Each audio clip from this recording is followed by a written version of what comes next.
Hi everyone and welcome back to my channel. Today we're going to be talking about the TV show Riverdale as well as the relaunch of Archie Comics. My history with Archie Comics goes back quite a long way. Archie Comics was pretty much the first thing I ever picked up in terms of comic books, and it's pretty much the only thing I read for the first 5 years of reading comic books. So they were a big part of my childhood, as well as I'm sure many others that have read comic books.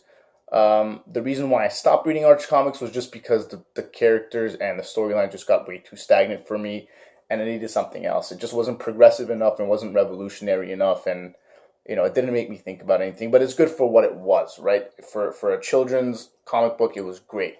It still is great.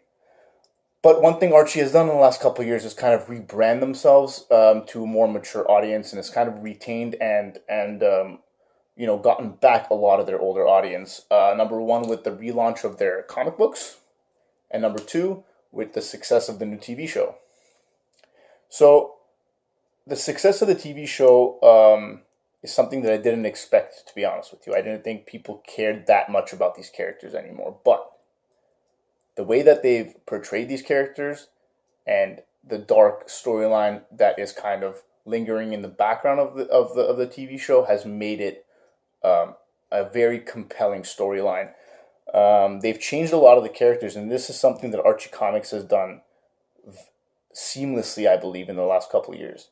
Um, Josie and the Pussycats in the show are all of African American descent. Reggie is of Asian descent, and there's a few more characters that have been changed. I think this was integral to making the show a success. The cast has to be diverse. It has to be realistic. It has to portray the average American high school. Another thing that Arch Comics did in the last couple of years, or longer than that, I would say 7, 8 years ago, was the introduction of Kevin Keller. So Kevin Keller was the first gay character in the Archie Comics line. The easy route for Archie Comics would have been to just make Jughead gay. Jughead has always disliked women in the comic books and has kind of always been scared to talk to them or whatever. And I think if they made Jughead gay, most people would have been like, I get it, I understand why. But they chose to take the less safe route. They chose to bring in a brand new character, which they hadn't done in decades, and make him gay. The success is not only apparent in the comic books, but now he's also in the TV show as well. So on to the comic books a little bit. This is Archie number one. I believe it's on issue 16 right now. It's written by Mark Waid and drawn by Fiona Staples. If you read comic books, these are household names. Mark Waid is obviously one of the greatest writers of our time when it comes to comic books, and he's done a phenomenal job helming the reins of Archie.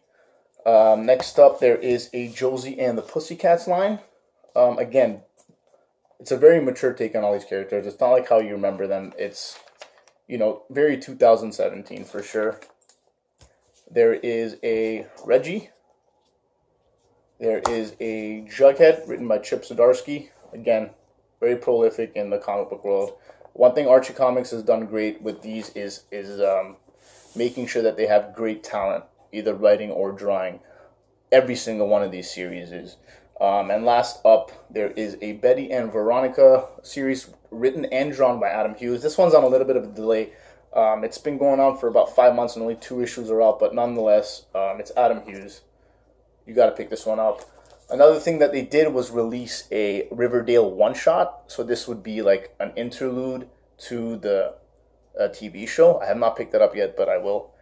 In terms of the TV show, I love it. I just watched the latest episode. They have changed a lot of the characters a lot, especially their backstories. It's very dark. It's not how you remember Archie Comics when you were a kid, but it's definitely worth checking out. It definitely brings a brand new energy and light into each and every single one of these characters, makes them relatable, and gives an importance to each one of them as well. Although there is one big mystery that kind of overshadows everything, and it's kind of in the background at all times, each one of these characters have their own little problems to deal with, and it's not done in an overwhelming way. It's not like you have to keep up with Archie's storyline or Jughead.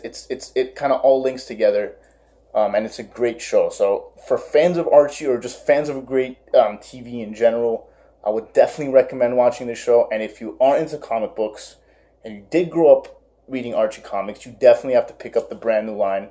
A lot of the trades are already out for maybe the first 2 volumes. So check that out. And I would love to hear your thoughts on whether it be the TV show or the comic books.